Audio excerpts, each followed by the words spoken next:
श्री राधा कृष्णाय नमो नमः। सर्वप्रथम मैं भगवान श्री राधा कृष्ण के श्री चरण कमलों की वंदना करता हूँ। आप सभी भक्त श्रोता जनों को भी सादर नमस्कार करता हूँ। श्री विदुर नीति के पहले अध्याय से आज हम दूसरे भाग का श्रवण करेंगे, जो इस प्रकार से वर्णित है। बिल में रहने वाले मेढक आदि जीवों को जैसे सांप खा जाता है, उसी प्रकार यह पृथ्वी शत्रु से विरोध न करने वाले राजा और प्रदेश सेवन न करने वाले ब्राह्मण, इन दोनों को खा जाती है। जरा भी कठोर ना बोलना और दुष्ट पुरुषों का आदर ना करना, इन दो कर्मों को करने वाला मनुष्य इस लोक में विशेष शोभा पाता है। दूसरी स्त्री द्वारा चाहे गए पुरुष की कामना करने वाली स्त्रियां तथा दूसरे के द्वारा पूजित मनुष्य का आदर करने वाले पुरुष, ये दो प्रकार के लोग दूसरों पर विश्वास करके चलने वाले हैं। जो निर्धन होकर भी बहुमूल्य वस्तु की इच्छा रखता और असमर्थ होकर भी क्रोध करता है, ये दोनों ही अपने शरीर को सुखा देने वाले कांटों के समान है। दो ही अपने विपरीत कर्म के कारण शोभा नहीं पाते, अकर्मण्य गृहस्थ और प्रपंच में लगा हुआ सन्यासी। राजन, ये दो प्रकार के पुरुष स्वर्ग के भी ऊपर स्थान पाते हैं, शक्तिशाली होने पर भी क्षमा करने वाला और निर्धन होने पर भी दान देने वाला। न्यायपूर्वक उपार्जित किए हुए धन के दो ही दुरुपयोग समझने चाहिए, अपात्र को देना और सत्पात्र को ना देना। जो धनी होने पर भी दान ना दे और दरिद्र होने पर भी कष्ट सहन ना कर सके, इन दो प्रकार के मनुष्य को गले में मजबूत पत्थर बांधकर पानी में डुबा देना चाहिए। पुरुष श्रेष्ठ, ये दो प्रकार के पुरुष सूर्यमंडल को भेद कर ऊर्ध्व गति को प्राप्त होते हैं। योग युक्त सन्यासी और संग्राम में लोहा लेते हुए मारा गया योद्धा। भरत श्रेष्ठ, मनुष्यों की कार्य सिद्धि के लिए उत्तम, मध्यम और अधम, ये तीन प्रकार के न्याय कूल उपाय सुने जाते हैं, ऐसा वेद वेत्ता विद्वान जानते हैं। राजन, उत्तम, मध्यम और अधम, ये तीन प्रकार के पुरुष होते हैं। इनको यथा योग्य तीन ही प्रकार के कर्मों में लगाना चाहिए। राजन, तीन ही धन के अधिकारी नहीं माने जाते, स्त्री, पुत्र तथा दास। ये जो कुछ कमाते हैं वह धन उसी का होता है जिसके अधीन ये रहते हैं। दूसरे के धन का हरण, दूसरे की स्त्री संसर्ग तथा सुहृद मित्र का परित्याग, ये तीनों ही दोष नाश करने वाले हैं। काम, क्रोध और लोभ, ये आत्मा का नाश करने वाले नरक के तीन दरवाजे हैं, अतः इन तीनों का त्याग देना चाहिए। भारत, वरदान पाना, राज्य की प्राप्ति और पुत्र का जन्म, ये तीन एक और शत्रु के कष्ट से छूटना यह एक तरफ, वे तीन और यह एक बराबर ही है।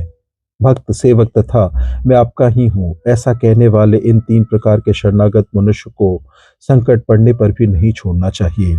थोड़ी बुद्धि वाले, दीर्घसूत्री, जल्दबाज और स्तुति करने वाले लोगों के साथ गुप्त सलाह नहीं करनी चाहिए। ये चारों महाबली राजा के लिए त्यागने के योग्य बताए गए हैं।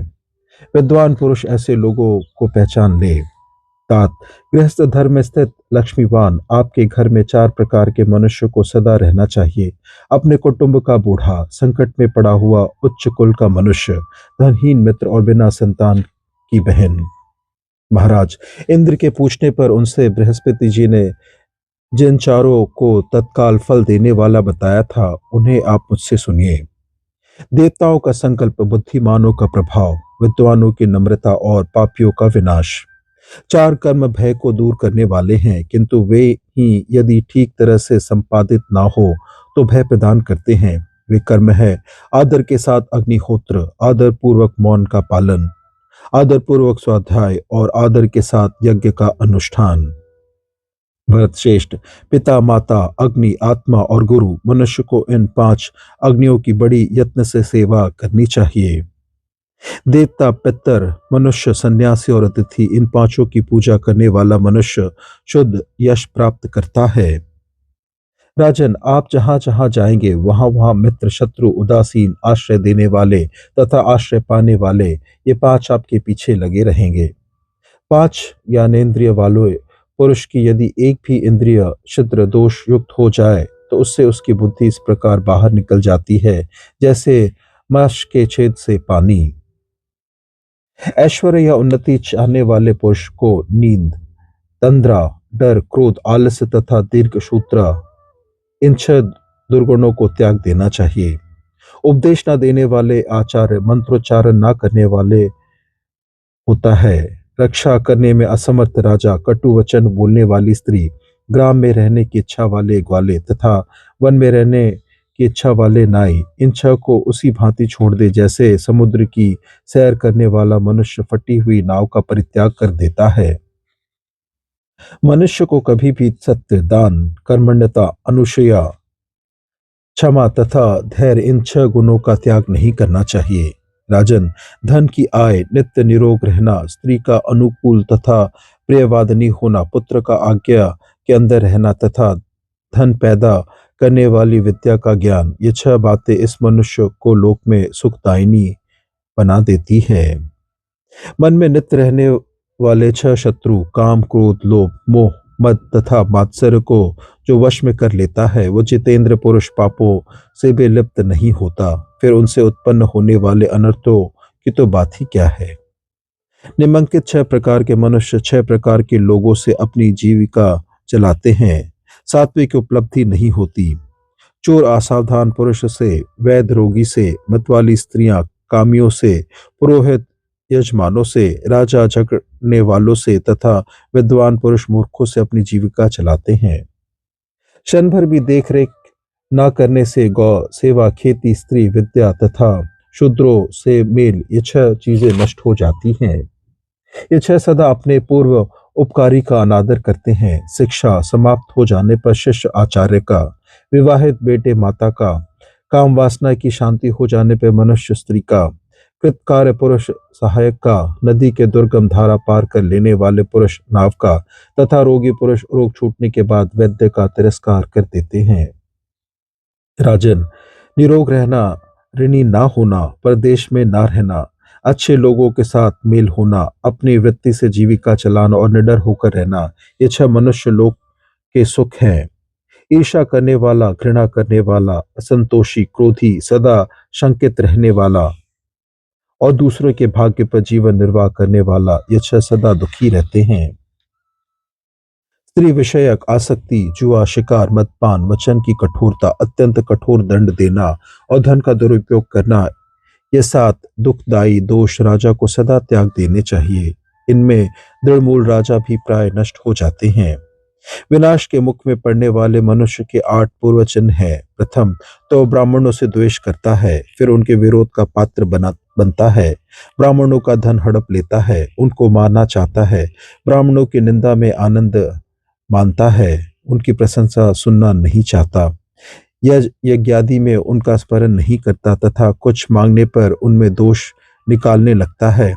इन सब दोषों को बुद्धिमान मनुष्य समझे और समझकर त्याग दे। भारत, मित्रों से समागम, अधिक धन की प्राप्ति, पुत्र का आलिंगन, मैथुन में प्रवृत्ति, समय पर प्रिय वचन बोलना, अपने वर्ग के लोगों में उन्नति, अभिष्ट वस्तु की प्राप्ति और जन समाज में सम्मान, ये 8 हर्ष के साथ दिखाई देते हैं और ये ही अपने लौकिक सुख के भी साधन होते हैं। बुद्धि कुलीनता, इंद्रिय निग्रह, शास्त्र ज्ञान, पराक्रम, अधिक ना बोलना, शक्ति के अनुसार दान और कृतज्ञता, ये 8 गुण पुरुष की ख्याति बढ़ा देते हैं। जो विद्वान पुरुष आंख, कान आदि 9 दौर वाले, 3 वात, पित्त, कफ रूपी खंबे वाले, 5 ज्ञानेंद्रिय रूप साक्षी वाले आत्मा के निवास स्थान, इस शरीर रूपी गृह को जो जानता है वो बहुत बड़ा ज्ञानी है। महाराज धृतराष्ट्र, इस प्रकार के लोग धर्म को नहीं जानते। उनके नाम सुनो। नशे में मतवाला, असावधान, पागल, थका हुआ, क्रोधी, भूखा, जल्दबाज, लोभी, भयभीत और कामी, ये 10 हैं। अतः इन सब लोगों में बुद्धिमान पुरुष आसक्ति ना बढ़ावे। इसी विषय में असुरों के राजा प्रहलाद ने सुधन्वा के साथ अपने पुत्र की प्रति कुछ उपदेश दिया था। नित्यज्ञ लोग उस पुराने इतिहास का उदाहरण देते हैं। जो राजा काम और क्रोध का त्याग करता है और सुपात्र को धन देता है, विशेषज्ञ है, शास्त्रों का ज्ञाता और कर्तव्य को शीघ्र पूरा करने वाला है, उसे सब लोग प्रमाण मानते हैं। जो मनुष्य में विश्वास उत्पन्न करना जानता है, जिनका अपराध प्रमाणित हो जाता है, इन्हीं को दंड देता है। जो दंड देने की न्यूनाधिक मात्रा तथा क्षमा का उपयोग जानता है, इस राजा की सेवा में संपूर्ण संपत्ति चली जाती है। जो किसी दुर्बल का अपमान नहीं करता, सदा सावधान रहकर शत्रु के साथ बुद्धिपूर्वक व्यवहार करता है, बलवानों के साथ युद्ध पसंद नहीं करता तथा समय आने पर पराक्रम दिखाता है, वही धीर है। जो धुरंधर महापुरुष आपत्ति पड़ने पर कभी दुखी नहीं होता, बल्कि सावधानी के साथ उद्योग का आश्रय लेता है तथा समय पर दुख सहता है, उसके शत्रु तो पराजित ही हैं।